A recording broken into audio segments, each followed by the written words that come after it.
সুপ্রিয় দর্শক, আশা করি আপনারা সবাই ভালো আছেন এবং সুস্থ আছেন।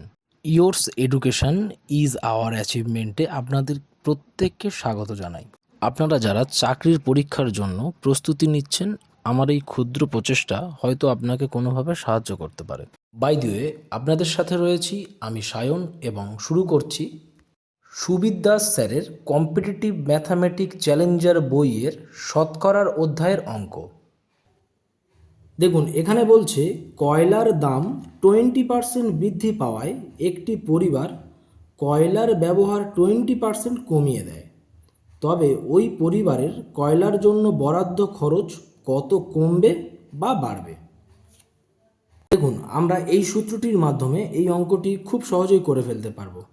তো দেখা যাক অঙ্কটা কীভাবে হচ্ছে। আমরা এখন সূত্র অনুযায়ী ভ্যালুগুলো লিখে নেব।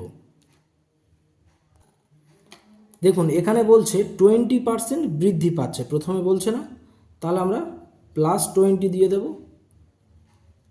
তারপর দেখুন বলছে 20% কমে যাচ্ছে, তাহলে কমে যেহেতু যাচ্ছে আমরা মাইনাস করব, -20। আমি আপনাদেরকে বলেছিলাম এই সাইনটার উপরে ডিপেন্ড করে এই সাইনটা আসবে, তাহলে প্লাস মাইনাসে মাইনাস, তাহলে আমরা মাইনাস দিয়ে নেব এবং a ইন্টু বি বাই 100 অর্থাৎ 20 ইন্টু 20 বাই 100 +20 -20 কেটে দিলাম, 0 0 কেটে দিলাম, এই 0 এবং এই 0টি কেটে দিলাম, তাহলে অর্থাৎ পড়ে থাকে আমাদের কি -4, অর্থাৎ আমাদের 4% কমছে। তাহলে 4% কমছে মানে অপশান সি আমাদের সঠিক অ্যান্সার। ধন্যবাদ।